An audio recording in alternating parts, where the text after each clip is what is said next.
এখন আমরা সমাধান করব অষ্টম শ্রেণীর গণিত বইয়ের অনুশীলনী 2.1-এর 9 নং প্রশ্নের। আমাদের 9 নং প্রশ্নটা আছে, রিয়াজ সাহেব কিছু টাকা ব্যাংকে জমা রেখে 4 বছর পর 4,760 টাকা মুনাফা পায়। ব্যাংকের বার্ষিক মুনাফার হার 8.50 টাকা হলে তিনি ব্যাংকে কত টাকা জমা রেখেছিলেন? এখন কথা হচ্ছে, রিয়াজ সাহেব কিছু টাকা ব্যাংকে জমা রেখেছিলেন, কত রেখেছিলেন এটা আমরা জানি না, তবে তিনি 4 বছর জমা রেখে তারপর 4 বছর পর তিনি 4,760 টাকা মুনাফা পায়। ব্যাংকের বার্ষিক মুনাফার হার 8.50 টাকা হলে তিনি ব্যাংকে কত টাকা জমা রেখেছিলেন এটা আমাদের নির্ণয় করতে হবে। আচ্ছা, মোট কথা হচ্ছে এখান থেকে আমাদের আসল নির্ণয় করতে হবে। তাহলে আমরা যদি এটা সমাধান করি, তাহলে এখানে যে 1 বছরের মুনাফা কত? 8.50। তাহলে আমরা লিখব 1 বছরে মুনাফা পায়। কত টাকা পায়? 8.50 টাকা। সুতরাং কয় বছর আছে এখানে? 4 বছর। তাহলে 4 বছরে মুনাফা পাই আরো বেশি, তাহলে 8.50 গুণন 4 টাকা। এখন যদি আমরা 8.50-কে 4 দ্বারা গুণ করি তাহলে আমাদের হয় 34 টাকা। তাহলে আমরা কি পেলাম? 4 বছরের মুনাফা পেলাম। তাহলে 4 বছরে কত টাকা মুনাফা পায়? 34 টাকা। এটা কত টাকার মধ্যে? আমাদের এটা বলা হয়েছিল কি, আমাদের বার্ষিক শতকরা মুনাফা, মুনাফার হার, হার যদি বলে তাহলে 100 টাকার মধ্যে। তাহলে 100 টাকায় 1 বছরের মুনাফা পায় আমাদের এখানে 8.50 টাকা। তাহলে 100 টাকায় 4 বছরের মুনাফা কত টাকা পায়? 34 টাকা। তাহলে আমরা লিখব আবার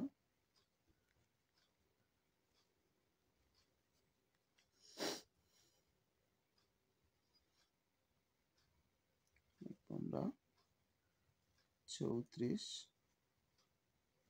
টাকা মুনাফা পায়। কত টাকার মধ্যে? 100 টাকায়। সুতরাং 1 টাকা মুনাফা পায় আর একটু কম টাকার মধ্যে। তাহলে আমরা ভাগ দিব, উপরে 100, নিচে কত? 34 টাকায়। তারপর আমাদের কত টাকা ছিল? 4,760 টাকা। সুতরাং 4,760 টাকা মুনাফা পায় আর একটু বেশি টাকার মধ্যে। 100 গুণন 4,760, নিচে কত আছে? 34।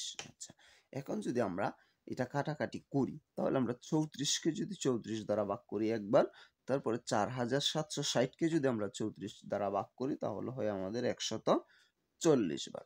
এখন আমরা যদি এই উপরের 100 গুণন 140 দুইটা একত্র করি তাহলে হয় আমাদের কত? আমাদের হয় 14,000 টাকা। তাহলে রিয়াজ সাহেব যদি 14,000 টাকা ব্যাংকে জমা রাখে তাহলে তিনি 4 বছর পর মুনাফা কত টাকা পায়? তাহলে তিনি 4 বছর পর 4,760 টাকা মুনাফা পাবে। আমি আরেকবার বলছি, রিয়াজ সাহেব নামে একজন ব্যক্তি ছিল, উনি কিছু টাকা ব্যাংকে জমা রেখেছিলেন। কত টাকা জমা রেখেছিলেন এটা এখানে উল্লেখ নাই, যেহেতু উল্লেখ নাই সেটাই আমাদের নির্ণয় করতে বলা হয়েছিল। তাহলে তিনি 4 বছর পর 4,760 টাকা মুনাফা পায়। ব্যাংকের বার্ষিক মুনাফার হার, বার্ষিক মানে 1 বছরে মুনাফার হার মানে 100 টাকার মধ্যে কত? 8.50 টাকা হলে তিনি ব্যাংকে কত টাকা জমা রেখেছিলেন? এখন যেহেতু বার্ষিক হার, সেহেতু তিনি 1 বছরে মুনাফা পায় 8.50 টাকা। সুতরাং 4 বছরে মুনাফা পায় 8.50 গুণন 4, সমান কত? এই দুইটা একসাথে গুণ করলে 34 টাকা। তাহলে 34 টাকা যে মুনাফা পায় কত বছরে? 4 বছরে। তাহলে 4 বছরে কত টাকার মধ্যে? মুনাফার হার যেহেতু বলছে তাহলে 100 টাকার মধ্যে।